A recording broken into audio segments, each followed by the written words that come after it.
Assalamualaikum warahmatullahi wabarakatuh. Baiklah, saya Dela Yunita Siti Mutmainah, NIM H1A1200068. Di sini saya akan menyampaikan tentang APBD, Anggaran Pendapatan Belanja Daerah. Yang pertama adalah pengertian APBD itu sendiri. Apa sih APBD? APBD merupakan rencana keuangan tahunan pemerintah daerah di Indonesia yang disetujui oleh Dewan Perwakilan Rakyat Daerah, dan APBD itu ditetapkan peraturan daerah.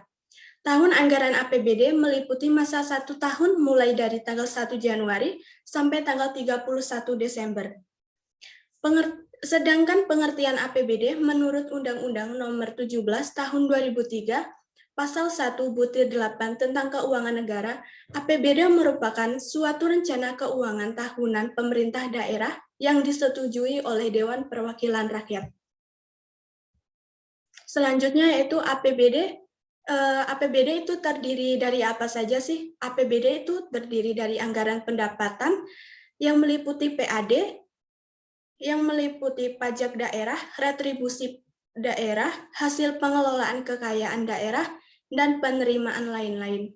Selanjutnya, bagian dana perimbangan. Bagian dana perimbangan ini meliputi dana bagi hasil, dana alokasi umum, dan dana alokasi khusus. Selanjutnya, pendapatan lain yang sah. Itu meliputi dana hibah dan dana darurat. Selain dari tiga tersebut, APBD juga terdiri dari anggaran belanja yang digunakan untuk keperluan penyelenggaraan tugas pemerintah di daerah. Dan yang terakhir, pembiayaan, yaitu setiap penerimaan yang perlu dibayar kembali atau pengeluaran yang akan diterima kembali, baik pada tahun anggaran yang bersangkutan maupun pada tahun-tahun berikutnya. Selanjutnya yaitu prinsip-prinsip APBD. Prinsip-prinsip APBD, prinsip dasar yang berlaku di bidang pengelolaan anggaran daerah yang berlaku juga dalam pengelolaan anggaran negara maupun daerah sebagaimana bunyi penjelasan dalam Undang-Undang Nomor 17 Tahun 2003 tentang Keuangan Negara dan Undang-Undang Nomor 1 Tahun 2004 tentang Perbendaharaan Negara, yaitu kesatuan. Asas ini menghendaki agar semua pendapatan dan belanja negara atau daerah disajikan dalam satu dokumen negara. Selanjutnya, universalitas. Asas ini mengharuskan agar setiap transaksi keuangan itu ditampilkan secara utuh di dalam dokumen anggaran. Selain kesatuan dan universalitas, itu ada spesialitas. Asas ini mewajibkan agar kredit anggaran yang disediakan itu secara terinci dan jelas peruntukannya. Selanjutnya itu aktual. Asas ini menghendaki anggaran satu tahun anggaran dibebani untuk pengeluaran yang seharusnya dibayar atau menguntungkan anggaran untuk penerimaan yang seharusnya itu terinci walaupun sebenarnya belum dibayar atau belum diterima pada kas. Dan yang terakhir itu merupakan kas. Asas ini menghendaki anggaran 1 tahun yang dibebani pada saat terjadi pengeluaran atau penerimaan uang dari ke kas daerah itu sendiri. Selanjutnya yang selanjutnya itu fungsi APBD. Fungsi APBD itu meliputi otorisasi, perencanaan, pengawasan, alokasi, distribusi, dan stabilitas.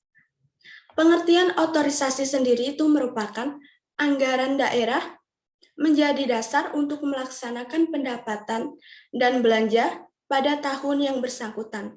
Perencanaan anggaran daerah menjadi pedoman bagi manajemen dalam merencanakan kegiatan pada tahun yang bersangkutan.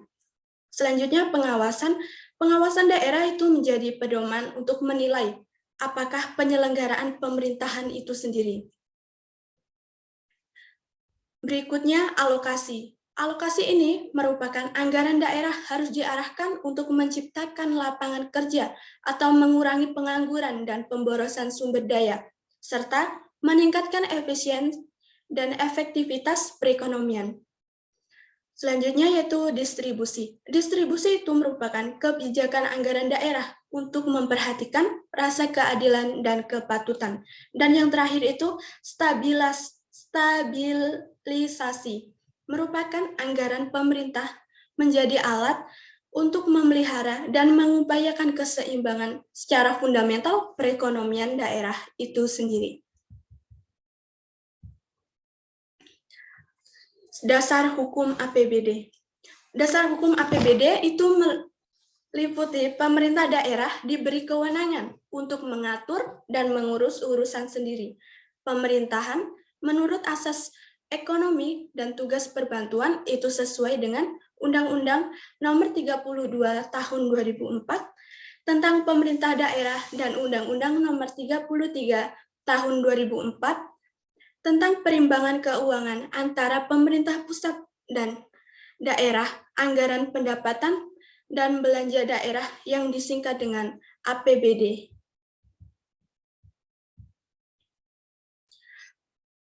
Sumber penerimaan APBD. Sumber penerimaan APBD itu dari apa saja sih? Yang pertama itu meliputi dan PAD, pendapatan asli daerah, dana perimbangan,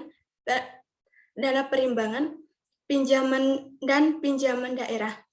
Pengertian PAD itu sendiri merupakan penerimaan yang diperoleh dari pungutan-pungutan daerah berupa pajak daerah, retribusi daerah, hasil pengelolaan kekayaan daerah, keuntungan dari perusahaan milik daerah.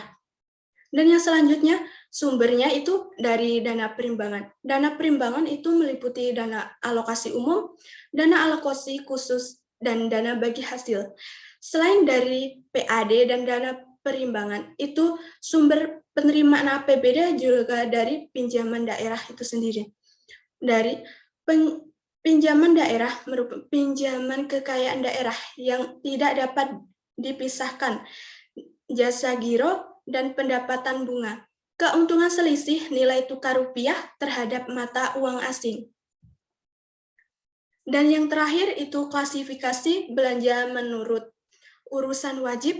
Menurut Permendagri nomor 13 tahun 2006 pasal 32 ayat 2 klasifikasi belanja urusan wajib itu mencakup pendidikan, kesehatan, pekerjaan umum, perumahan rakyat. Dan selanjutnya itu klasifikasi belanja menurut urusan pilihan.